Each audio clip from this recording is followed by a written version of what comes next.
Donc le deuxième exposé de cet après-midi a pour thème les MDE, ou en français EMI, c'est-à-dire les expériences de mort imminente. Un certain nombre d'entre vous ici présents a déjà certainement entendu parler de ce sujet. Nous allons le développer de la façon suivante. Tout d'abord, nous allons parler de la mort, définition de la mort, ensuite les NDE charnières entre deux mondes. Nous ferons ensuite un bref historique des NDE, bref, mais en développant quand même les personnages importants sur ce sujet. Nous décrirons ensuite les caractéristiques de ces NDE, et ensuite, bien entendu, nous parlerons de Philosophy Spirit et NDE. Alors, indifféremment, dans le texte, je parle de NDE ou de EMI, vous ne m'en voudrez pas. C'était selon l'humeur, sans doute, en préparant cet échange. La définition de la mort, donc. On ne saura jamais s'il y a quelque chose après la mort, car que je sache, aucun mort n'ait jamais eu la possibilité de revenir de là-bas pour nous raconter ce qu'il avait vu. Ceux qui en sont revenus ne sont pas morts puisqu'ils sont revenus. Lequel d'entre nous n'a jamais entendu ce genre de réflexion quant à l'hypothèse d'une vie après la mort? Si nous admettons aujourd'hui que la mort est l'arrêt complet et définitif des fonctions vitales du corps physique, suivi de la destruction progressive des tissus et des organes, la définition de la mort ou de sa constatation a évolué au fil des siècles et des progrès médicaux. Autrefois, le croque-mort déclarait le décès d'une personne lorsque celle-ci ne manifestait aucune réaction à la morsure du gros orteil. D'où le mot croque-mort.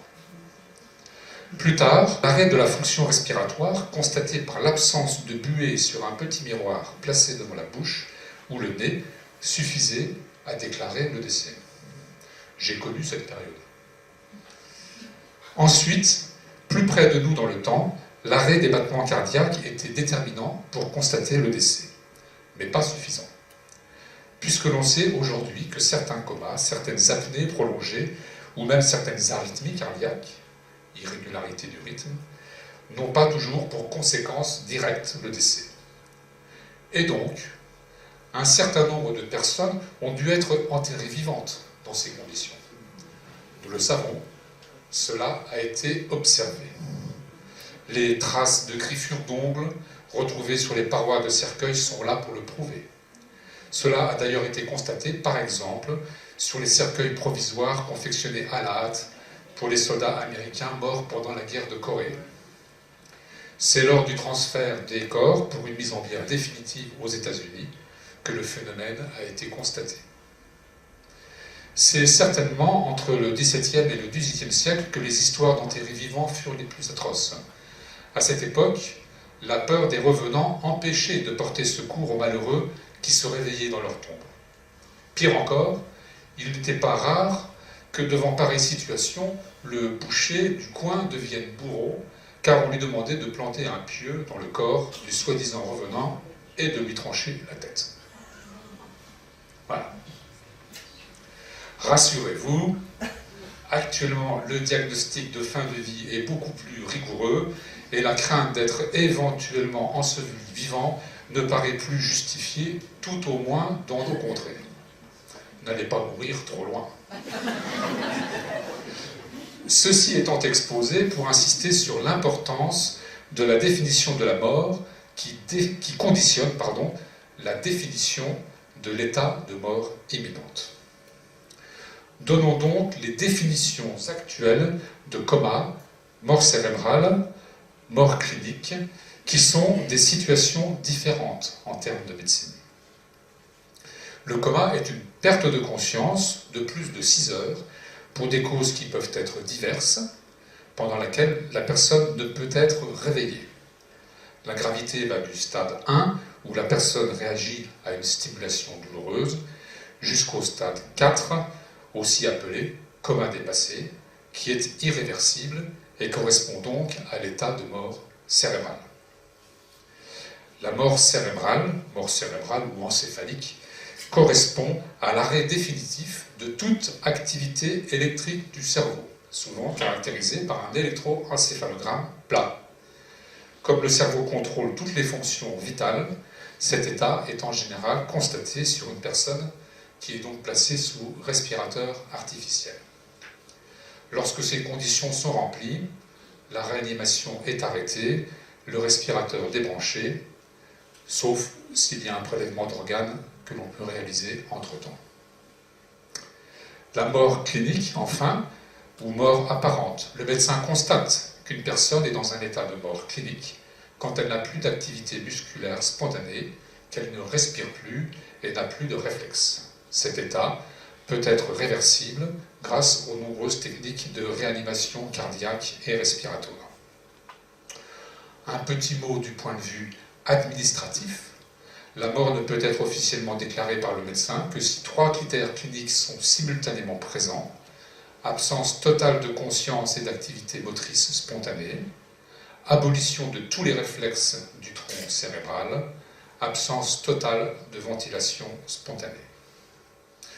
Pour être juste, disons que ces critères peuvent varier un petit peu selon les pays et les continents. Pour clore ce chapitre un peu introductif sur la mort, sachons qu'au cours de notre vie, vous perdez 500 000 cellules de votre organisme qui meurent chaque seconde.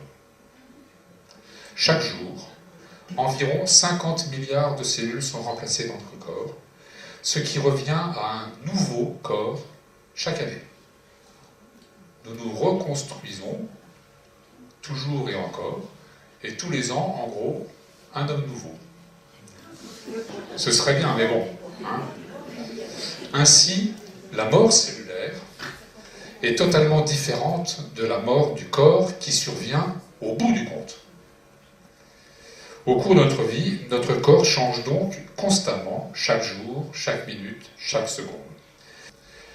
Alors nous pouvons nous poser les mêmes questions que le docteur Pim van Lommel, qui est donc un cardiologue aux Pays-Bas, nous allons le voir tout à l'heure un peu plus longuement, qui a donc beaucoup étudié les cas de mort imminente, et qui dit: sommes-nous un corps, ou bien avons-nous un corps? Qu'arrive-t-il à la conscience lorsque nous mourons? Venons-en maintenant dans le sujet des MDE, que nous qualifions d'état charnière entre deux mondes. Certains rescapés de la mort ont donc la possibilité de nous raconter leur escapade, leur excursion dans l'au-delà, hors du corps matériel, et nous conduit aux frontières de l'après-vie, à la frontière de deux mondes. L'un que nous quittons, après une vie plus ou moins bien remplie, et l'autre que nous allons découvrir en ignorant tout de lui. Ce voyage-là, nous le ferons tous lorsque notre tour viendra, mais pour la majorité d'entre nous, il n'y aura pas le fameux billet de retour accordé aux expérienceurs. C'est le terme qu'utilisent souvent les médecins particuliers qui observent ces phénomènes et qui s'intéressent aux MDE. Et ces médecins-là sont nombreux, vous allez voir ensuite. Phyllis Atwater, auteur d'une dizaine d'ouvrages sur le sujet et autorité internationale reconnue dans ce domaine, a publié en avril 2006 un communiqué qui fait état de ce nombre impressionnant de MDE. Selon ses travaux, 4% de la population générale occidentale aurait vécu une telle expérience, soit 19 et quelques millions des 490 millions d'Européens, 12 millions sur les 300 millions d'Américains et 2 millions de Français. Bien sûr, on ne peut conclure de cette étude que 4% de la population planétaire sont des expérienceurs, car l'efficacité des réanimations pratiquées dépend du degré de modernisation des civilisations. Cela veut dire qu'un arrêt cardiaque a davantage de chances d'être récupéré au centre d'une grande métropole occidentale qu'au beau milieu de la jungle africaine. Cependant, on peut considérer, sans une trop grande marge d'erreur, qu'il existe aujourd'hui 60 millions d'expérienceurs répartis sur la planète. Cela ne veut pas dire qu'il y a 60 millions de témoignages. En effet, celles et ceux qui ont vécu ce genre d'expérience ne témoignent pas toujours ou le font avec réticence, car ils ont peur de passer pour fous ou d'être victimes de moqueries. Certains mettent des années avant d'oser en parler. Je peux apporter un petit témoignage rapide. J'ai eu l'occasion, il y a quelques jours, d'avoir une personne à mon cabinet ou à mon travail qui m'a raconté qu'elle a eu une EMI il y a années 75. Et cette personne-là, je la connais depuis presque 30 ans. Et c'est venu là, aujourd'hui, il y a quelques jours. L'historique des NDE maintenant. Découvrons maintenant celles et ceux qui se sont intéressés et qui s'intéressent encore aujourd'hui à ce phénomène. Sans nul doute, c'est l'Américain Raymond Moody qui a le premier mis en lumière le phénomène des NDE en publiant son livre « La vie après la vie » en 1975 aux États-Unis, livre qui est paru 2 années plus tard en France. Cet ouvrage, traduit dans pratiquement toutes les langues au monde, a déjà été vendu à plus de 13 millions d'exemplaires. Après avoir exercé une brève carrière de professeur de philosophie, Raymond Moody, donc, passionné par les récits d'expériences de mort imminente rapportés par certains de ses élèves, a entamé des études de médecine. Il s'est spécialisé en psychiatrie. Il n'avait qu'une trentaine d'années lorsqu'il a publié cet ouvrage, qui est donc un best-seller. Mais le phénomène des NDE n'est pas né en 1975 avec Raymond Moody. Remontons un peu le temps. L'épopée de Gilgamesh est le premier texte littéraire de l'humanité. Il date d'environ 3000 ans avant Jésus-Christ. Dans ce récit, Gilgamesh essaye de revenir du pays des morts pour obtenir l'éternité. Il est alors décrit un périlleux voyage avec la traversée de 7 portes donnant accès à 7 enceintes et d'un fleuve infernal sur la barque du passeur des ombres. En Égypte, en 1300, avant Jésus-Christ toujours, se pratiquait le rite des pharaons. Un candidat volontaire se plaçait dans le sarcophage du pharaon décédé pour faire un voyage initiatique afin de rejoindre la barque solaire de Ra et Anubis, dieu des morts. Il était ainsi enfermé, sans boire et sans manger pendant une longue période. Cet isolement était évidemment souvent fatal aux malheureux prétendants, tandis que ceux qui avaient la chance de revenir avec des récits de NDE devenaient des élus vénérés jusqu'à leur mort. Le mythe d'Er, de Platon, en 400 avant Jésus-Christ, évoque aussi une NDE vécue par un soldat. Passé pour mort, il est abandonné sur la charrette des cadavres destinée à l'incinération et se réveille 12 jours plus tard face au bûcher qui lui était destiné. Pendant une période de coma prolongée, il vit une expérience de mort imminente avec une sortie du corps, un jugement de tous ses actes passés. Il chemine dans les limbes, accompagné par d'autres âmes errantes, voit une lumière et retourne dans son corps. Des philosophes comme Héraclite et Parménide, 4e et 5e siècle avant Jésus-Christ, ou Héraclite, font aussi allusion à la lumière visualisée par les expérienceurs. Les textes sacrés du Nouveau Testament, la Torah, le Coran, évoquent tous une lumière d'amour rencontrée au moment de la mort. Plus près de nous, Thérèse d'Avila, 16e siècle, semble avoir vécu plusieurs NDE au cours desquels se déroulaient des expériences mystiques. Oh, le physique, qu'est-ce qu'on dit ? Thérèse d'Avila, excusez-moi. Là, c'est un lapsus terrible.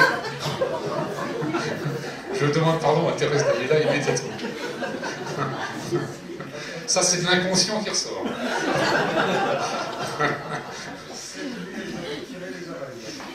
Ces voyages répétés lui faisaient dire que la vraie vie était là-bas, de l'autre côté du voile. Elle revoyait le fil de son existence, traversait un tunnel, rencontrait des proches décédés, approchait une lumière fascinante et revenait transformée et chargée d'amour. Maintenant, beaucoup plus proche de nous, Elisabeth Kubler-Ross, que certains connaissent certainement dans cette salle, docteur Elisabeth Kubler-Ross, psychiatre, ancien professeur de médecine du comportement en Virginie. Elle s'est intéressée très tôt à l'accompagnement des mourants. Pour elle, la mort n'est qu'une transition d'un monde vers un autre. Et les récits des nombreux mourants lui ont permis de recueillir des témoignages de l'NDE.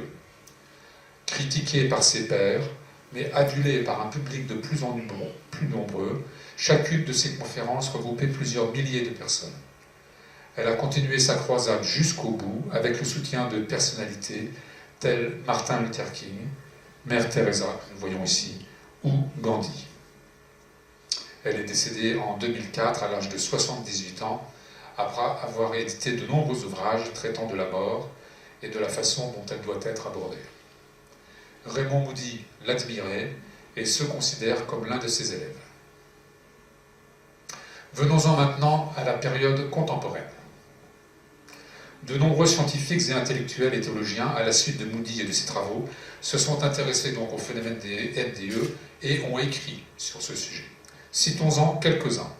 Le docteur Kenneth Ringe, professeur de psychologie à l'université du Connecticut. Michael Sabom, cardiologue américain. Vous le verrez en film tout à l'heure, à propos d'une expérience de mort imminente d'une patiente auprès de laquelle il était.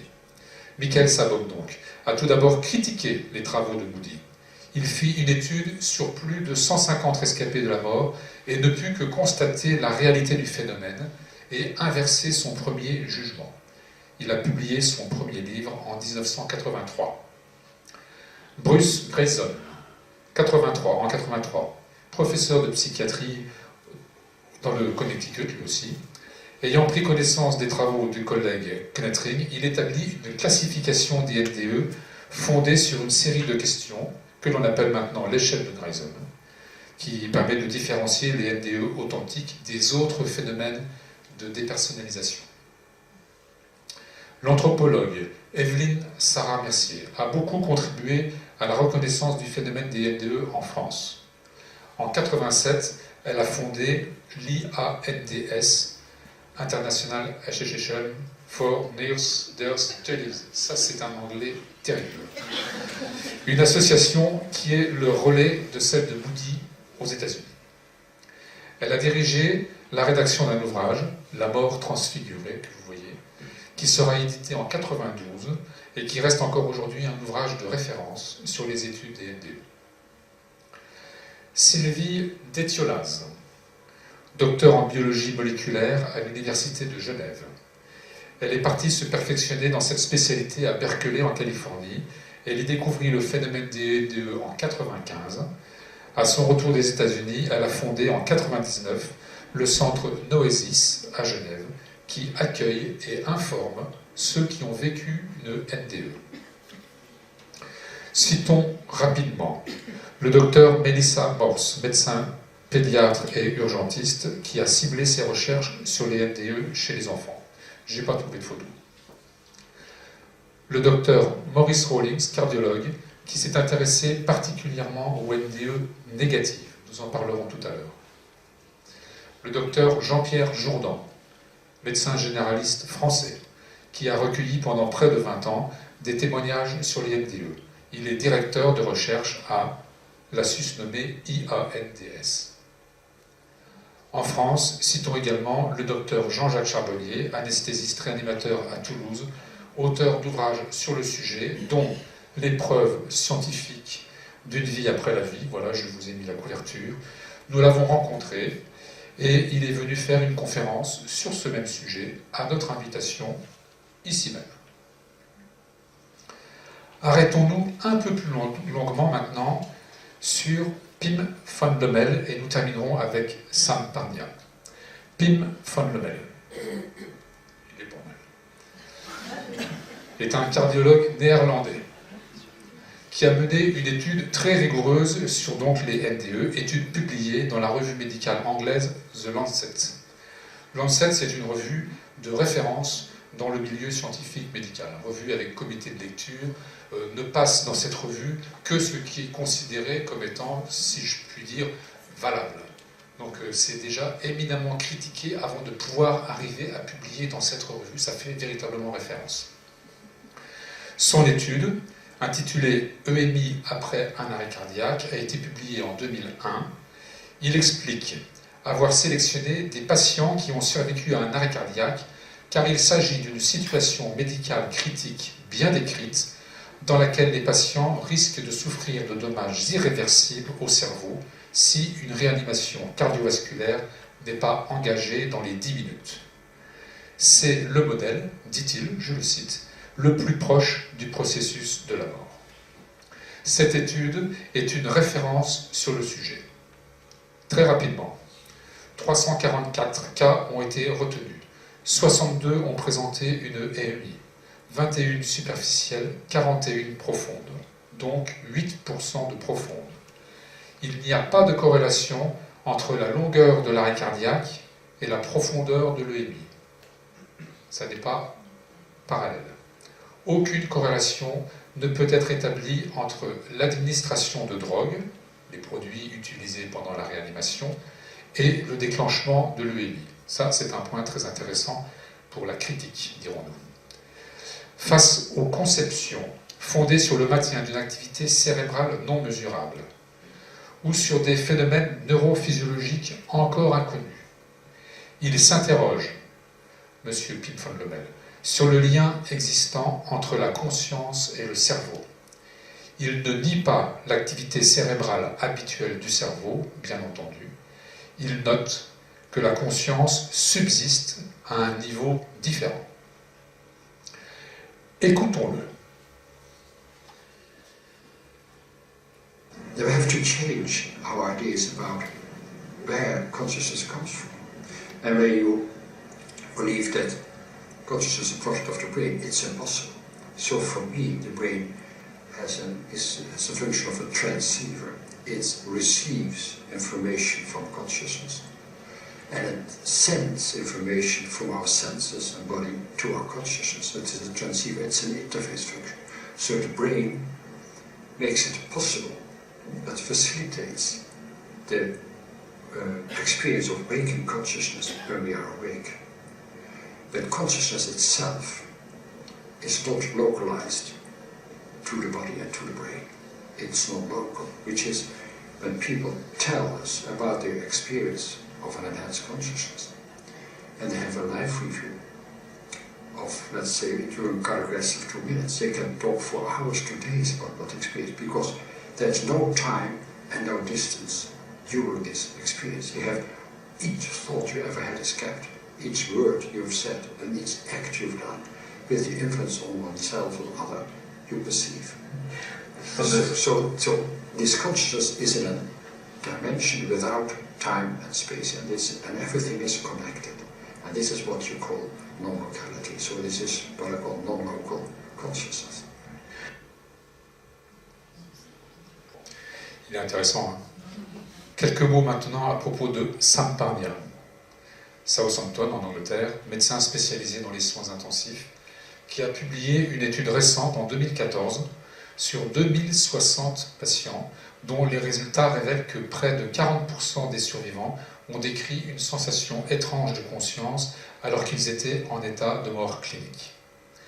Le docteur Parnia dit, je le cite, « Les preuves suggèrent que, dans les premières minutes après la mort, la conscience n'est pas annihilée.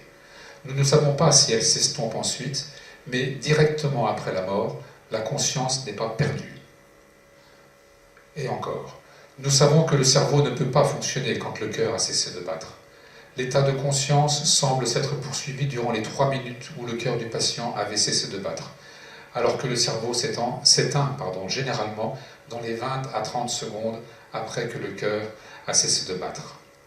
Les résultats de l'étude sont donc importants, ça c'est moi qui le dis, sachant que jusqu'à présent, les médecins supposaient que les expériences relatées de vie après la mort étaient en réalité, et là je cite à nouveau, les médecins supposaient soit que des hallucinations survenaient soit avant que le cœur soit arrêté, soit après que le cœur ait été redémarré avec succès, ou encore que ce n'était pas une expérience correspondant à des événements réels lorsque le cœur du patient ne battait plus. Ça, ce sont les critiques que l'on formule pour dire que dans un état particulier, on ressent ceci ou cela, et que voilà. Mais on ne fournit aucune explication, alors même qu'on est en train de démontrer que le cœur ne bat plus, le cerveau, l'électroencéphalogramme est plat, donc c'est inerte, il ne se passe plus rien, et vous l'avez compris, il ne se passe plus rien, mais la conscience continue, puisque celui qui revient de la NDE raconte. Et nous verrons ensuite tout à l'heure ce qu'il dit et ce qui est de multiples expériences qui vont dans le même sens. Pour terminer, dans ce paragraphe historique, citons le cas du docteur Eben Alexander, qui est un neurochirurgien américain, jusqu'alors sceptique et cartésien, qui raconte sa propre expérience de mort imminente dans un livre intitulé, je vous l'ai mis là, La preuve du paradis. En 2008, ce médecin présente une grave méningite bactérienne dans une forme rare et très grave, 10% de chance de survie. Il tombe très rapidement dans le coma et son coma va durer 7 jours. Il décrit son EMI et apporte un éclairage intéressant parce qu'il est neurochirurgien. Il dit, je le cite, « Mon expérience m'a montré que la mort du corps et du cerveau n'est pas la fin de la conscience, que l'expérience humaine continue au-delà de la mort. Je sais faire la différence entre le fantasme et la réalité, et je sais que cette expérience est l'expérience la plus réelle de ma vie. La véritable pensée n'est pas l'affaire du cerveau. Je comprenais que l'esprit et la personnalité, comme certains l'appellent notre âme ou esprit, continuent d'exister au-delà du corps. Je sais ce que j'ai vécu. Et pour l'amour de ceux-ci sur terre et de ceux que j'ai rencontrés au-delà de ce monde, je considère de mon devoir, à la fois en tant que scientifique et donc chercheur de la vérité, et en tant que médecin dévoué à aider les autres, de faire connaître à autant de personnes que possible que ce que j'ai vécu est authentique, réel et d'une importance colossale, non pas simplement pour moi, mais pour nous tous. » Fin de citation. Regardons une courte vidéo sur ce sujet, le voici. Il est désormais convaincu que la conscience survient en dehors de notre corps, ce qui explique les expériences qu'il a vécues lors de son coma. Je suis neurochirurgien et enseignant à la fac. J'ai passé plus de 20 ans dans d'importants centres de neurochirurgie. Plus je m'investissais dans ce domaine, plus il m'était difficile d'envisager qu'une conscience puisse exister après la mort du corps et du cerveau. Car j'étais convaincu que le cerveau était le support indispensable à la conscience. Et puis j'ai vécu une expérience de mort imminente. Mais ce qui est étrange, c'est qu'il n'y avait pas de place dans mon cerveau pour que cela se produise. Le docteur Alexander estime que sa méningite a créé une véritable simulation de la mort. La méningite constitue un modèle parfait de la mort, parce qu'elle attaque toute la surface externe du cerveau, celle qui fait de nous des êtres humains. La substance grise, le néocortex, contrôle la pensée et le langage. Voici les clichés de mes scanners à partir du 3e jour de mon affection. On remarque l'existence de pus tout autour de la surface du cerveau, jusque dans ces fissures que l'on voit ici. Le docteur Alexander est convaincu d'avoir eu des pensées conscientes, même lorsque la méningite a neutralisé son cerveau. La méningite, en inactivant la totalité de mon néocortex durant ma semaine de coma, a rendu impossible la survenue de ce type d'expérience incroyable à l'intérieur de mon cerveau. Ce qui laisse supposer que cette formidable perception consciente peut survenir indépendamment du cerveau. On va progresser avec ça. Oui, hein. Terminons ce chapitre en signalant la tenue en France de rencontres internationales sur ce sujet. La première rencontre a eu lieu à Martigues, à votre droite là-bas, en 2006, et la deuxième à Marseille en 2013, c'est proche de nous. Et le docteur Eben Alexander, que nous venons de voir, y était présent en 2013 avec Moody et un certain nombre de ceux que j'ai cités. Nous en venons maintenant au chapitre sur les caractéristiques du NDE. Pour débuter, nous allons voir un petit film sur la NDE vécu donc par Pamela Reynolds. Peut-être certains l'ont déjà vu. Ce cas est particulièrement intéressant parce qu'il se déroule lors d'une intervention neurochirurgicale. On est là pour traiter un anévrisme. Et le récit de l'intéressé concorde dans son timing, en tout point avec le déroulement de l'intervention. C'est un cas, nous pourrions le citer ainsi, quasiment expérimental.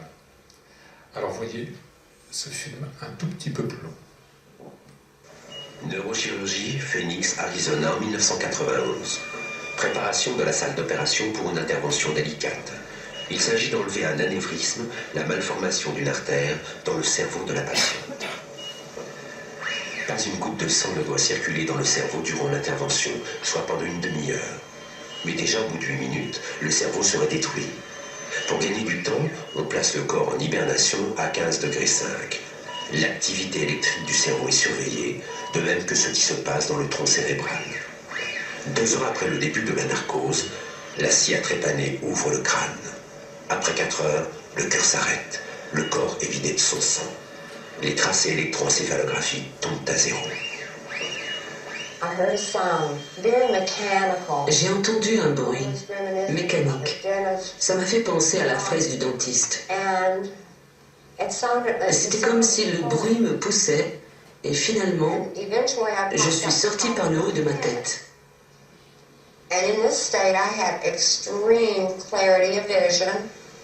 Dans cet état, j'avais une vision extrêmement claire de la situation. J'ai remarqué que mon médecin avait un instrument dans la main qui ressemblait à une brosse à dents électrique. Il y avait un emplacement en haut, ça ressemblait à l'endroit où on met l'embout. Mais quand je l'ai vu, il n'y avait pas d'embout. J'ai regardé vers le bas et j'ai vu une boîte. Elle m'a fait penser à la boîte à outils de mon père quand j'étais enfant. C'est là qu'il rangeait ses clés à douille. Cette boîte d'accessoires de la scie à trépaner ressemble vraiment à une caisse à outils. Et je dois avouer qu'étant cardiologue, je ne savais pas à quoi ressemblait une scie à trépaner. Alors quand Pam m'a dit que l'instrument ressemblait à une brosse à dents électrique, j'ai pensé que c'était ridicule. Je n'avais jamais entendu une telle description. Je pensais que c'était plutôt un appareil du genre scie rotative. Mais ça ne ressemblait pas du tout à une scie. Ça fait effectivement penser à une brosse à dents électrique. About the time that I was aware of this instrument, À peu près au moment où j'ai vu l'instrument, j'ai entendu une voix de femme. Je crois que c'était la voix de ma cardiologue. Et la voix disait que mes veines et mes artères étaient trop étroites pour évacuer le sang. Et le chirurgien lui a dit d'utiliser les 2 côtés. Quand j'ai comparé la description qu'a fait Pam de ce qu'elle a entendu pendant l'intervention avec le rapport d'opération, j'ai découvert que ce dialogue avait effectivement eu lieu. L'autre point intéressant, c'est que ce dialogue a eu lieu au moment où Pam dit avoir fait cette expérience de sortie du corps. Je ne suis pas restée là très longtemps. J'ai soudain senti une présence. Et quand je me suis retournée, j'ai vu un minuscule point lumineux.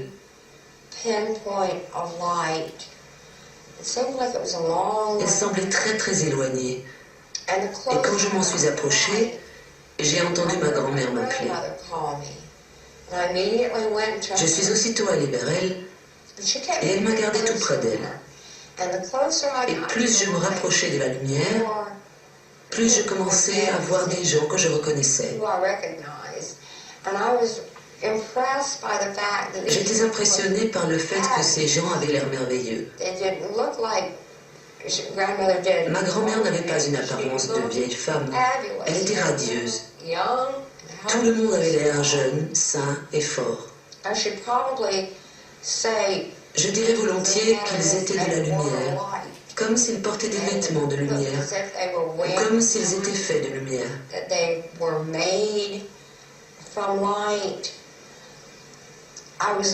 Je n'ai pas été autorisée à aller très loin. Ils me gardaient très près d'eux. Je voulais en savoir plus sur la musique, sur le bruit d'une chute d'eau et sur les chants d'oiseaux que j'entendais, et savoir pourquoi ils ne me laissaient pas aller plus loin.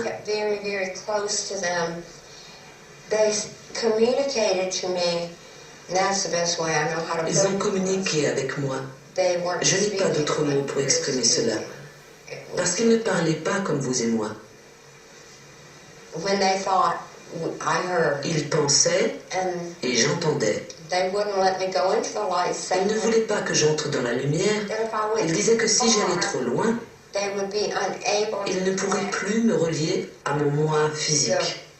that me with the physical me. Nous avons les enregistrements médicaux du moment où cette expérience de mort imminente s'est produite. C'est l'une des premières fois que cela arrive. Nous pouvons maintenant étudier l'activité des ondes cérébrales. Nous pouvons aussi analyser tout ce qui s'est passé dans le corps physique au moment où nous savons que cette expérience s'est produite. Cela nous permet de répondre à des questions telles que l'expérience de mort imminente est-elle déclenchée par une crise du lobe temporal ou par une certaine activité électrique dans le cerveau? Eh bien, la réponse est non. Parce que les ondes cérébrales étaient plates et que le tronc cérébral était inactif au moment précis où cette expérience a eu lieu. My uncle brought me back down through the tunnel. Mon oncle m'a ramené en bas, à travers le tunnel. Et pendant tout le voyage, j'ai intensément désiré retourner dans mon corps. Cette idée ne me posait pas de problème. J'avais envie de revenir vers ma famille. Puis je suis arrivée à mon corps et je l'ai regardé et franchement, il avait l'air d'une épave. Il avait l'air de ce qu'il était, mort. Et je n'ai plus voulu y retourner. Mon oncle m'a communiqué que c'était comme sauter dans une piscine.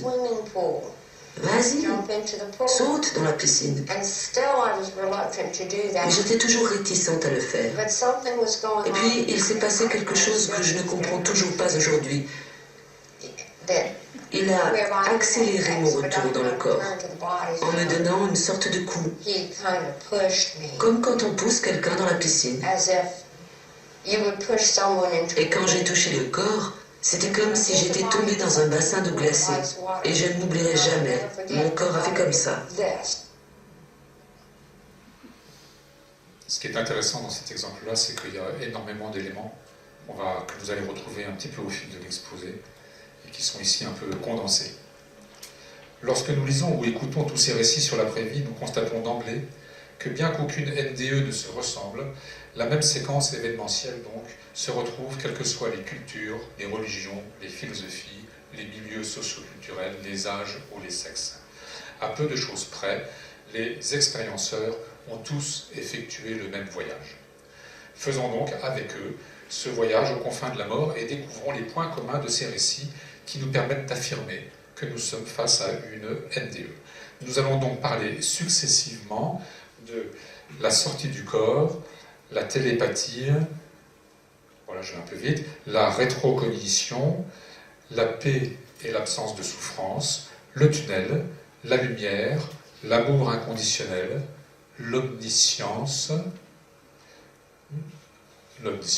la rencontre avec les entités, le retour, les transformations et enfin les NDE négatives. La première chose que nous observons est bien entendu la sortie du corps. D'après Kenneth Ring, c'est le phénomène le plus constant dans les récits, 60% des cas. Cette sortie se fait la plupart du temps par le sommet du crâne, mais peut aussi s'effectuer par les pieds, l'ombilic ou toute autre partie du corps. En fait, il ne semble pas y avoir de règle. Je cite une expérience. En 78, à la suite d'une fausse couche, j'ai fait une hémorragie importante. Arrivé à l'hôpital, l'interne m'a posé des questions sur ce qui m'était arrivé, sur mon état civil. Et pendant ce temps, je sentais que je continuais à perdre mon sang et je me sentais de plus en plus faible. Je n'avais plus la force de répondre à ces questions et j'avais du mal à respirer. Il ne comprenait pas ce que je disais et m'a demandé de parler plus fort, puis il m'a regardé et a compris que je perdais connaissance. Il m'a dit ensuite « Restez avec moi, ne vous endormez pas ». Puis tout à coup, ça a été le trou noir pendant quelques secondes ou quelques minutes, je ne sais pas. Je me suis réveillé encore dans mon corps et je me suis expulsé par la tête. Je me souviens, cela a fait un bruit bizarre de ventouse. Enfin, je ne sais pas trop définir ce bruit. À ce moment-là, je suis sorti de mon corps et j'ai vu l'infirmière qui était à côté de moi. Elle avait une main sur ma jambe et regardait le docteur qui me faisait un massage cardiaque. Fin de citation. L'expérienceur sort de son corps physique sans ressentir la moindre douleur ni la moindre angoisse. Il n'a pas peur, mais est plutôt curieux de savoir ce qui va se passer et ce qui va lui arriver. Il va découvrir un état inconnu jusqu'alors avec des perceptions ultra performantes, comme la vision dans tous les plans de l'espace, à travers la matière à distance, la possibilité de zoomer vers l'infiniment petit comme vers l'infiniment grand, et de se déplacer instantanément dans des lieux de son choix en faisant preuve d'extraordinaires capacités de clairvoyance qui ont pu être authentifiées par la suite. La totalité des sens sont décuplés, mais n'ont absolument rien de commun avec ceux que nous utilisons habituellement dans notre vie de tous les jours. Ces facultés prodigieuses sont difficilement traduisibles avec des mots. Par exemple, un expérienceur va dire « je pouvais voir à 360 degrés » et un autre dit « je pouvais voir beaucoup plus qu'à 360 degrés ». L'expérienceur se rend bien compte qu'il vient de quitter son corps physique sans pour autant le reconnaître comme partie intégrante de lui-même. La communication avec les vivants semble alors impossible, autant par la voix que par le toucher. Citons un témoignage supplémentaire de Laurence Coulange qui a connu une MDE à l'âge de 11 ans.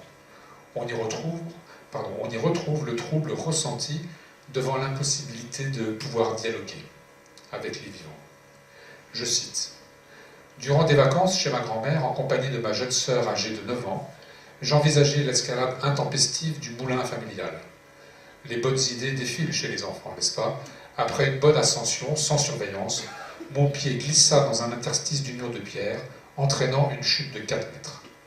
Je me suis aussitôt retrouvé au-dessus de mon corps, inerte, que j'apercevais, replié en position recroquevillée sur le sol. Tout était calme, sans bruit, et le temps qui s'écoulait me semblait interminable. Dans cette sérénité, j'apercevais ma sœur en bas, qui se penchait sur mon corps. Ensuite, je me suis senti aspiré à 10 mètres du sol, et je me suis mis à crier de toutes mes forces par 2 fois en appelant le prénom de ma sœur.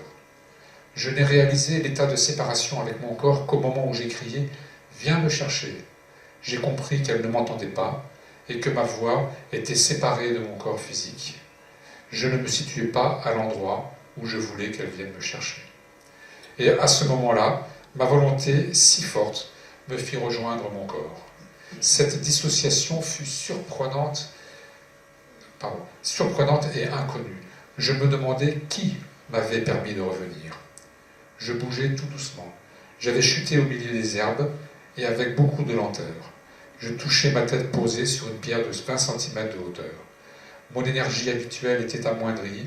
Chaque mouvement me demandait des efforts démultipliés.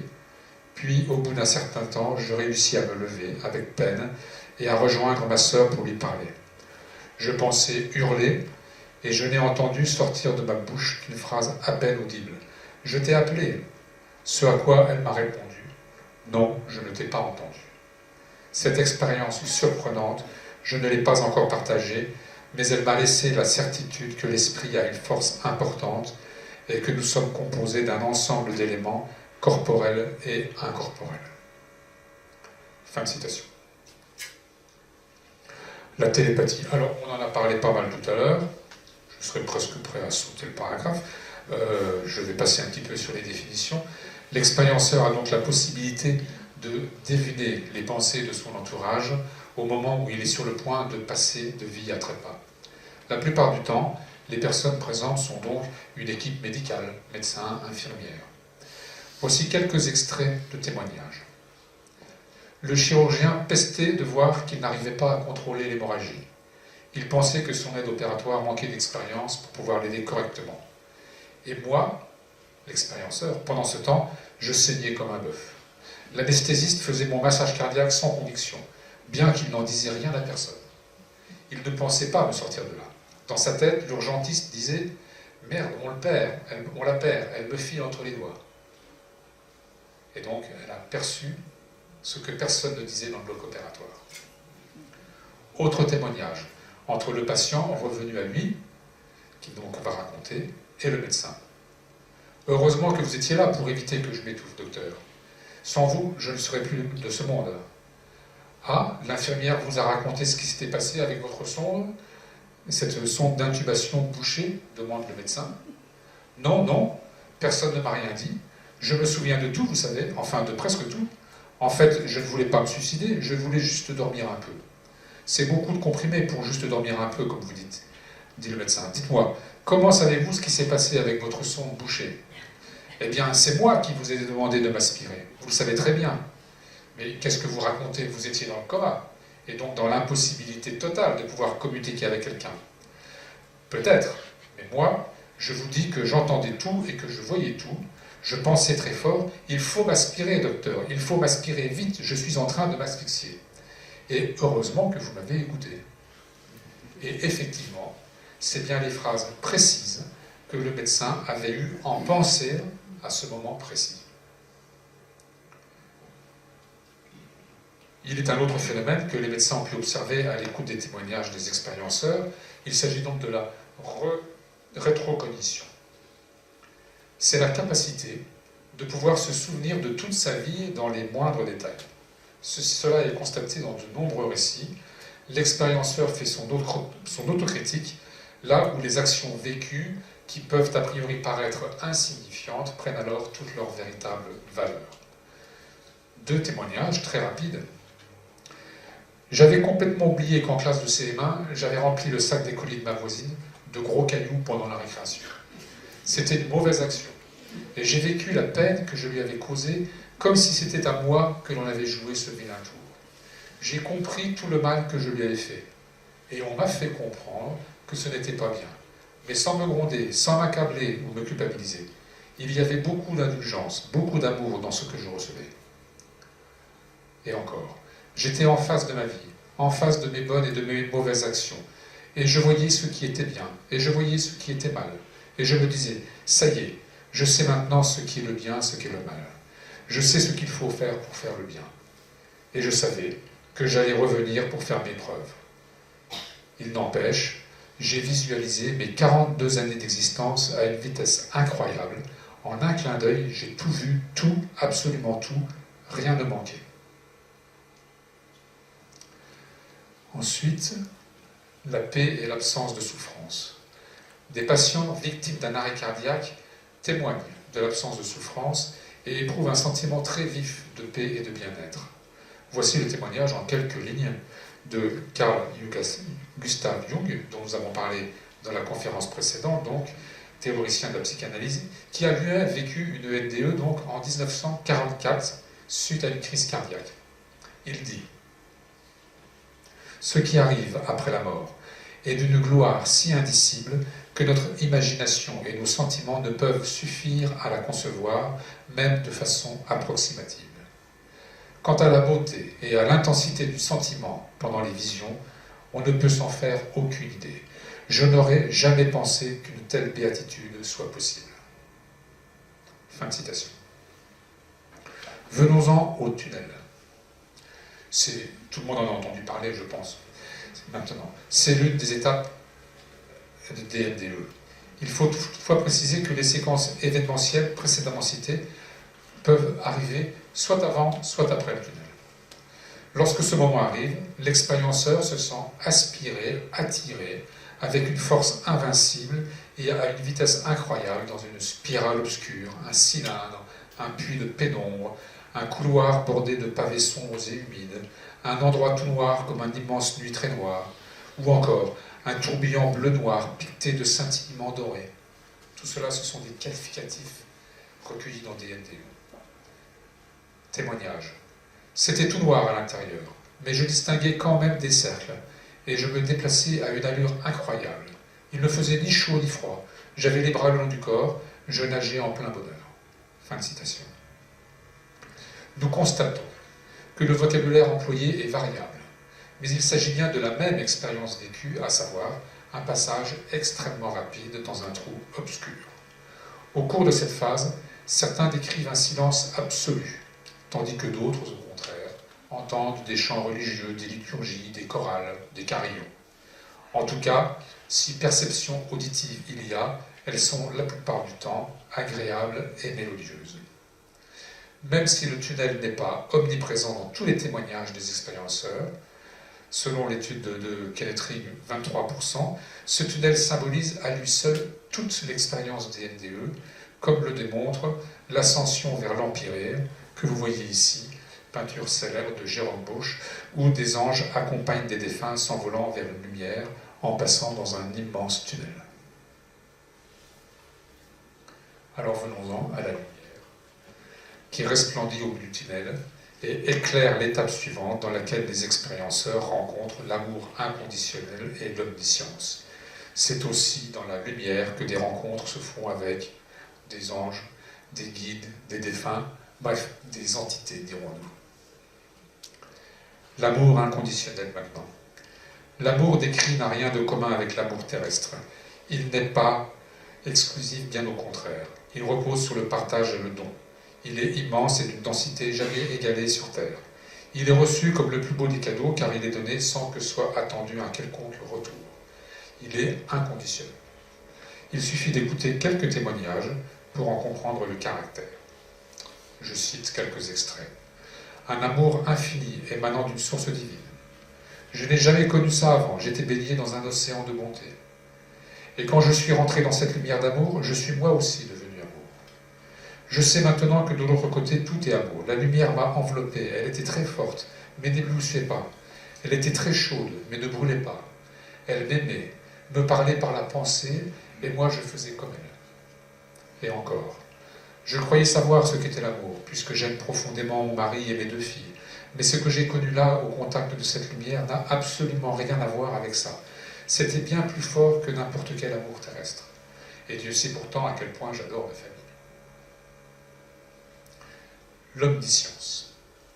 C'est la sensation de tout savoir sur tout, qui fait partie des phénomènes habituellement racontés par ceux qui ont approché donc la lumière. En fait, tout se passe comme si cette lumière divine était capable de transmettre les valeurs les plus précieuses de l'humanité, à savoir la connaissance et l'amour. Il est à préciser que tous les expérienceurs, là non plus, ne témoignaient pas d'un tel vécu. Quelques citations. Quand j'étais dans la lumière, j'ai eu la connaissance absolue. Rien ne m'était inconnu. Des mathématiques les plus difficiles aux sciences les plus ardues, je savais tout. Je pouvais comprendre toutes les langues du monde, la création de l'univers, tout. Rien ne m'échappait. À ce moment-là, j'ai su. J'ai su que j'ai su. Mais maintenant, j'ai tout oublié, je ne sais plus rien, ou presque. La rencontre avec les entités. Les entités qui se présentent dans la lumière sont généralement des défunts connus de l'expérienceur. Famille, simple connaissance, amis.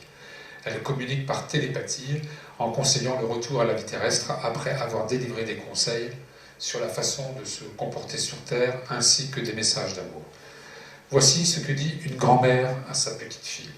« Ne me suis pas, tu as ta vie à faire et moi j'ai la mienne, je te protégerai. » Fin de citation. Cette rencontre permet parfois d'accepter un deuil particulièrement douloureux, comme le montre ce témoignage. Je souhaitais vous faire part de ce que j'ai vécu, le 12 janvier 2008, 8h45. Je suis représentante et en partant pour mon travail, j'ai eu un très grave accident de voiture, impliquant un semi-remorque et 2 autres véhicules. Une personne est décédée dans l'accident. Je ne me souviens pas des détails de l'accident, j'étais dans le coma. J'ai pourtant un souvenir précis, celui d'avoir retrouvé ma fille Laetitia, décédée en mai 86 à l'âge de 7 ans. Ce moment était féerique. J'étais dans un long tunnel avec des lumières de toute beauté d'un jaune scintillant. Je n'avais plus de corps, il était très léger. Je marchais et je tenais la main de ma fille adulte avec ma main gauche. C'était merveilleux. Quand j'ai quitté le tunnel, je lui ai dit « Au revoir Laetitia ». J'ai pu enfin faire en partie le deuil de ma fille, 22 ans après son décès, et comprendre qu'il y a autre chose de l'autre côté. On n'a pas envie de revenir sur Terre tellement c'est beau. J'appellerai ces présences les anges de la lumière. Mon témoignage pourra peut-être aider tous les pères et toutes les mères qui ont perdu un être cher dans leur vie. La plupart du temps, donc, ces rencontres sont réconfortantes et encouragent à la poursuite d'une vie terrestre faite dans l'amour, la bonté et le don de soi. Il existe une limite que l'expérienceur ne peut franchir. Cette limite franchie entraînerait le non-retour au corps physique et à la vie terrestre. Cette limite, dans bien des cas, est matérialisée par une barrière, un mur, une haie, un grillage ou un autre symbole tout aussi significatif. Les expérienceurs, d'ailleurs, ne sont pas autorisés à dépasser cette frontière de non-retour, comme nous le constatons. Quelques mots simples de témoignage, une grille très haute que je savais ne pas pouvoir sauter. Autre. J'ai tout de suite compris que si j'étais passé de l'autre côté de cette sorte de brouillard épais, je n'aurais pas pu revenir. Moi, je voulais quand même y aller, mais c'était impossible. Le retour, donc. Il se fait avec tristesse et nostalgie. L'expérienceur quitte la lumière pour réintégrer son corps. Le plus souvent, cette dernière étape se déroule contre son gré. Je cite là aussi. Je suis revenu dans mon corps avec une tristesse infinie. Un autre. J'ai réintégré mon corps par le sommet du crâne, par la fontanelle. Je l'ai fait comme une main en filant un gant. Et d'un seul coup, je fus propulsé dans mon corps. C'était violent et douloureux, comme si quelqu'un m'avait poussé par derrière pour me forcer à revenir là-dedans. J'ai considéré mon corps avec une espèce de dégoût, mais je savais que j'allais de nouveau me glisser, comme dans un ancien costume devenu trop vieux et trop petit. Dans tous ces récits, nous constatons l'absence de tristesse lors des décorporations, lors de ces NDE. Cette tristesse pourrait sembler logique lors de l'abandon de toute une vie terrestre, une vie avec des attaches solides, comme c'est le cas lorsqu'on a des enfants, qu'on est entouré de personnes avec lesquelles on partage. Eh bien, ce n'est pas le cas des expérienceurs. Par contre, ils souffrent énormément d'être séparés de cette lumière, qualifiée de lumière divine, qu'ils n'ont rencontrée que très brièvement. Les quelques instants de ce contact lumineux ont été, de leur point de vue, bien plus importants que le vécu d'une vie entière. C'est dire l'intensité et la puissance d'une telle rencontre. Les transformations, celui qui a connu cette expérience ne sera jamais plus comme avant. Il va se détacher des valeurs matérielles de notre monde et sera davantage tourné vers les autres. Il aimera la vie, mais d'une autre façon. Quelquefois, l'entourage ne reconnaît plus la personnalité de celui qui a vécu une NDE, tant le changement est radical. Cela peut entraîner des bouleversements de vie, comme des divorces, des abandons professionnels, des rencontres avec des nouveaux amis plus ouverts et compréhensifs, tandis que des anciens s'éloignent peu à peu. Certains se replient sur eux-mêmes face à l'incompréhension de l'entourage, autant familial, amical que professionnel. Cet état peut entraîner des dépressions graves, avec risque de suite ou troubles psychotiques. D'où l'importance des groupes de parole qui permettent une écoute attentive et une prise en compte des récits. C'est ce que fait la personne à Genève que j'ai citée tout à l'heure. Venons-en aux NDE négatives. J'avais mis une jolie image, comme ça. Oui. Donc tu passes les NDE négatives. Toutes les expériences ne sont pas aussi merveilleuses que celles que vous venez de découvrir. Les NDE négatives représenteraient environ 4 à 11% des EMI, voire même peut-être plus, selon les études du Dr Rollins, cardiologue américain qui s'est engagé dans la recherche des NDE négatives après avoir été confronté au témoignage d'un homme qui avait tenté de se suicider en se tirant une balle dans la bouche. Au Dr Rollins, qui tentait de le ranimer en parvenant plusieurs fois à faire repartir son cœur, il demanda de le ramener à la vie, disait-il, car je suis en enfer. Recueillir de tels témoignages est évidemment beaucoup plus difficile à obtenir que dans les cas de NDE positive. Nous pouvons évidemment concevoir qu'il soit beaucoup plus dévalorisant d'avoir avoué avoir connu l'enfer pendant son expérience que parler de vision paradisiaque. Les expérienceurs qui ont vécu une NDE négative n'ont pas vu de lumière d'amour, n'ont pas eu la sensation d'être omniscients, ni d'être entourés de guides, d'anges ou d'êtres de lumière. Ils n'ont pas non plus baigné dans un océan d'amour avec une sensation de bien-être. À vrai dire, ils ont ressenti tout le contraire. Pour eux, c'était un cauchemar. Je vous cite un témoignage. C'est un homme de 20 ans, au décours d'une intervention chirurgicale. Si je veux bien parler de cela aujourd'hui, c'est parce que je suis en quête spirituelle. Et il me semble important de purger mon âme de certains souvenirs. Et cela d'autant plus que ma perception ne correspond en rien au récit habituellement tenu. Contrairement à d'autres, je ne vis jamais de tunnel lumineux, mais plutôt une sorte de puits profond, interminable, dans lequel je sombrais et je tombais. Au centre du puits, des étincelles surgissaient, blanches et multiples.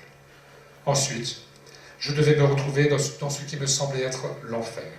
Cependant, cet enfer n'était pas celui décrit dans la Bible ou celui des représentations habituelles. Pour la petite histoire, dans un entretien silencieux avec une entité que je ne connaissais pas et que je ne pouvais désigner, je devais me faire pardonner mon passé et accepter mon châtiment.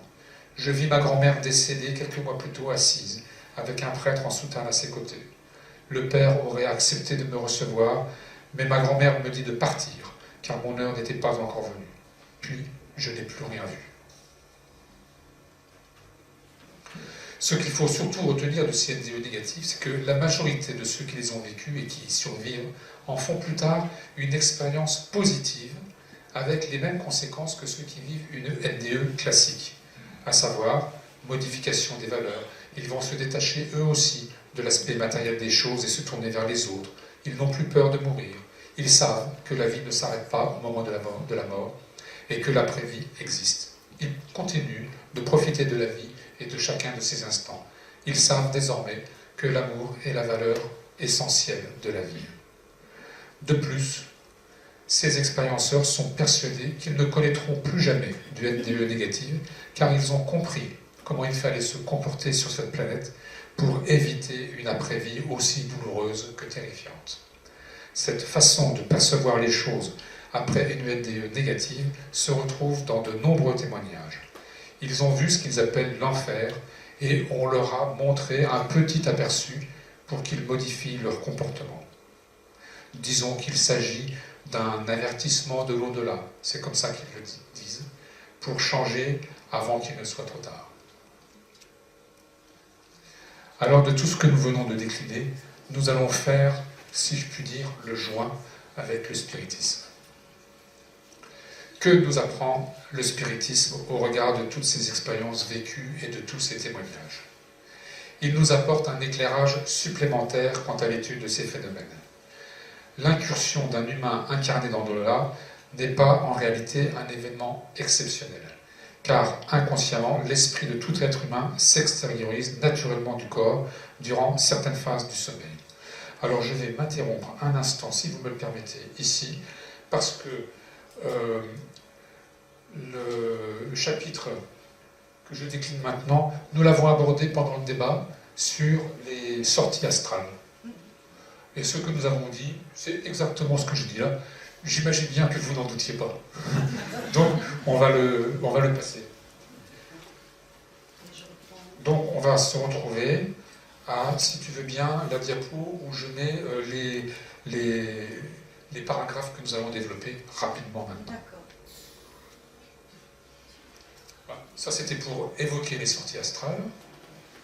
Et maintenant, le petit clic qui nous donne les différents paragraphes rapidement. On revient sur le tunnel, l'entrée dans la lumière et les entités ou les êtres de lumière, successivement donc. La première caractéristique, et là aussi j'y reviens comme dans le chapitre précédent, c'est évidemment la sortie du corps. Dans de nombreux cas où le phénomène ne dépasse pas ce stade, l'expérienceur raconte s'être retrouvé au plafond et voir de l'extérieur son propre corps et les personnes qui l'entourent. Il vit en fait un dédoublement où son esprit semble rester dans la dimension matérielle. Il n'y a pas alors de contact avec les esprits désincarnés, mais seulement une décorporation consciente qui lui permet d'observer son environnement sous un autre angle. Les témoignages d'une perception de l'au-delà dans l'approche de la mort, suite à un passage qui prend donc souvent la forme d'un tunnel, coïncident parfaitement avec les témoignages d'esprits qui racontent leur entrée dans l'autre monde. Le tunnel décrit, aussi bien par les esprits désincarnés que par les personnes qui ont vécu une NDE, semble être le modèle universel, l'image concrète du passage d'un monde à l'autre pour l'esprit qui se désincarne. Les esprits qui ont eu l'occasion de raconter en détail ce qu'ils ont vécu et ressenti après la mort physique font état de ce passage dans un tunnel au bout duquel ils sont accueillis par des proches décédés, baignant dans une lumière d'extraordinaire intensité. Cette première perception de l'au-delà, à l'issue du tunnel, est toujours relatée avec des superlatifs qui reste insuffisant pour décrire l'émerveillement ressenti. De nombreux esprits témoignent en disant que cette autre dimension dépasse de loin tout ce qu'ils avaient pu imaginer. Les mots ne suffisent pas à décrire l'amour ressenti qui submerge l'esprit en train de découvrir sa nouvelle dimension désincarnée. Il en va de même pour les expérienceurs. À cette lumière des défunts s'ajoutent des scènes enchanteresses. J'ai mis des belles photos. Ça donne envie. Des scènes enchanteresses de paysages grandioses et infinis ou des cités lumineuses dont la grandeur défie toute description. Là, on est... Fermez les yeux. Il ne faut surtout pas se méprendre sur la nature de cette autre dimension qui n'est que d'essence spirituelle. Il ne s'agit pas d'un monde parallèle éthéré que certains ont maladroitement retraduit comme un calque de la Terre dans lequel on retrouverait en mieux des caractéristiques de la vie terrestre. Non, il s'agit simplement d'un monde où les pensées prédominent et vibrent dans la communication télépathique, un monde où les pensées se projettent librement dans une infinie création d'images, de sons, de musique et d'autres formes objectives qui nous sont inconnues. Un monde que nous avons du mal à imaginer parce que nous sommes prisonniers de nos représentations matérielles dans un espace-temps bien structuré. L'esprit désincarné, aussi bien que l'expérienceur, perd toute notion de temps lorsqu'il baigne dans ce monde des vibrations. Et nous revenons maintenant sur ce que j'ai expliqué pour les expérienceurs, les NDE négatives. À quoi correspondent-elles et que nous disent les esprits? Les NDE négatives, quant à elles, plongent le patient dans un véritable cauchemar. Il n'est pas question là de tunnel, au même titre que par comparaison, il n'y a pas non plus de passage de tunnel pour les esprits désincarnés qui demeurent dans l'état de trouble, ce que nous appelons le trouble en spiritisme. Ce sont des états dans lesquels l'esprit reste prisonnier de lourdes vibrations de la matière, sombrant souvent dans des formes d'inconscience, d'imaginaire, de rêve, de délire, voire de cauchemar. Ces formes peuvent être individuelles, avec un esprit qui demeurera dans son rêve intérieur solitaire, mais elles peuvent prendre aussi un aspect collectif dans le regroupement instinctif d'esprits perturbés, voire mal intentionnés, les uns influençant les autres.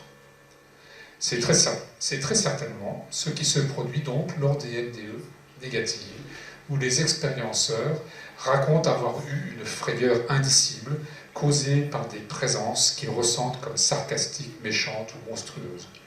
Leur dédoublement les entraîne bel et bien dans une autre dimension, mais qui n'est pas celle de l'au-delà véritable. C'est une situation spirituelle, proche des vibrations matérielles, qui se traduit par une grande confusion psychique et par des rencontres malsaines. Pour ceux qui ont vu le film Au-delà de nos rêves, cette photo y fait penser. Il y a un moment donné, on voit le personnage qui est dans quelque chose de très glauque, de très sombre, il y a des entités qui sont perçues à droite et à gauche. C'est aussi un film qui évoque bien cette notion de trouble tel que nous l'appelons en termes de spiritisme et que l'on peut qualifier aussi de NDE négatif, pour les NDE négatifs. L'univers du trouble, distinct du véritable au-delà des esprits libres et aimants, bien entendu, là c'est quand on est passé le tunnel, demeure une réalité du monde invisible avec laquelle il faut compter, autant en matière de communication spirite que dans le domaine des NDE.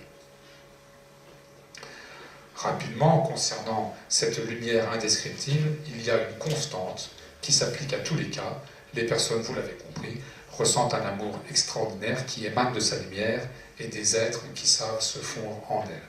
C'est précisément sur ces êtres de lumière que les interprétations, par contre, divergent en fonction, et là je pense que c'est facile à expliquer, en fonction des influences culturelles ou cultuelles des uns et des autres. Bien souvent, ce sont des défunts d'emblée identifiés et reconnus qui viennent à la rencontre de l'expérienceur.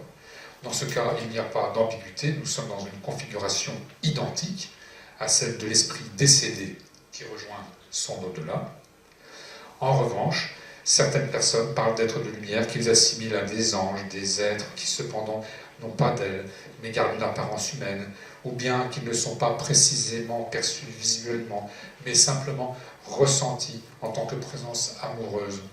D'autres témoins vont plus loin, affirmant avoir rencontré un être suprême de lumière, qui dans leur récit se traduit par Dieu, Jésus, ou selon leur appartenance religieuse, à Bouddha ou Allah. Voici le témoignage d'un prêtre. Je me revis immédiatement après l'accident, transporté je ne sais comment devant le trône du Christ. Et il me jugeait. Il me jugeait en tant que prêtre. Je n'ai pas vu de tunnel, ni de lumière, ni ma vie entière en 3 dimensions. Je savais simplement que je me trouvais en cet instant devant lui, et qu'il n'y avait aucune argumentation ou discussion possible. Fin de citation. Il s'agit bien entendu de quelque chose de ressenti, et non pas de la présence d'une entité bien définie. Ce sentiment est certainement le résultat d'une imprégnation culturelle et religieuse, qui, devant l'indicible de cet amour ressenti dans l'autre monde, produit cette idée d'une rencontre avec le divin. Les expérienceurs qui évoquent l'être suprême dans leur NDE ont peut-être ressenti en quelque sorte Dieu, mais il ne s'agit pas, à proprement parler, d'une rencontre personnalisée avec le Créateur. Il est cependant vrai que les esprits désincarnés, d'une certaine évolution morale, ressentent leur origine divine, d'une certaine évolution morale. Nous savons que le but ultime de l'évolution est de rejoindre ce Créateur, cette force créatrice, et de l'atteindre. Cette évolution, c'est le résultat des vies successives, autrement dit, de la réincarnation. Le spiritisme nous apprend que nous vivons, nous mourons, et nous revivons, et ainsi de suite. Et que nous évoluons positivement au fil des vies, des expériences vécues. Il me plaît évidemment de citer Allan Kardec, définissant le spiritisme comme science et philosophie, qui résume ainsi cette réalité apprise des esprits, naître, mourir, renaître encore et progresser sans cesse, telle est la loi. Cette inscription est au fronton du dolmen érigé au Père-Lachaise sur sa dépouille. Nous sommes rendus. Conclusion ainsi, donc pour conclure. Nous constatons que les NDE et le spiritisme, ce que nous apprend la communication avec les esprits, sont parfaitement convergents. Comme nous l'avons dit, les NDE sont à la charnière entre 2 mondes, le monde incarné ici-bas et désincarné dans l'au-delà. Les NDE, telles qu'elles sont aujourd'hui observées, étudiées, sont un point de convergence avec le spiritisme. Simplement, le spiritisme va plus loin. Le spiritisme, c'est reconnaître l'existence de l'esprit. L'esprit ici incarné est le même au-delà des incarnés. Votre esprit incarné, ici, continue de vivre au-delà de la mort. Mais le spiritisme, c'est aussi connaître la possible manifestation des esprits et la possibilité de communiquer entre nos 2 mondes qui, en réalité, n'en font qu'un. Car l'esprit est unique, chacun ici est unique. Et donc, il y a continuité, il y a évolution.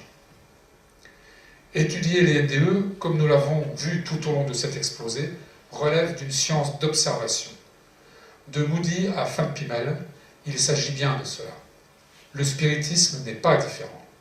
Dans sa genèse, cela débute par des manifestations physiques qui interpellent.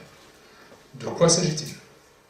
Allan Kardec, le premier, va faire preuve de recherche et d'ouverture d'esprit. Il dit « Tout est fait à une cause, tout est fait intelligent à une cause intelligente. La puissance de la cause intelligente est en raison de la grandeur de l'effet. » Le spiritisme est donc science et philosophie. Science car il observe et étudie les phénomènes. Philosophie pour ce que cela implique comme réflexion sur le sens de la vie. Les NDE traduisent la première étape de ce qu'est le passage de la vie incarnée à l'état désincarné. Le spiritisme, quant à lui, nomme l'esprit. C'est la clé, la continuité. Les observateurs, les chercheurs à propos des MDE sont pour une grande part des médecins. Ils constatent que la conscience survit au-delà du corps physique, que la conscience n'est pas la sécrétion du cerveau. Le cerveau n'est qu'un outil, un formidable outil, qui permet l'expression de cette même conscience. La conscience n'est pas quelque chose d'extramatériel qui se fond dans l'espace au-delà de la vie incarnée. Non, la conscience est individualisée. Elle émane de cette entité, de cette réalité unique qui est l'esprit. Nous pressentons et nous souhaitons la convergence de toutes ces recherches qui, sans le nommer pour l'instant, font appel aux forces de l'esprit incarné ou désincarné. Ces chercheurs se rendront alors compte que cela les mènera inévitablement sur les concepts de survivance de l'esprit, de réincarnation, de communication avec l'au-delà, de notion du divin. Concept, ou plutôt réalité, que le spiritisme étudie et affirme de longue date, c'est-à-dire depuis Allan Kardec. Merci.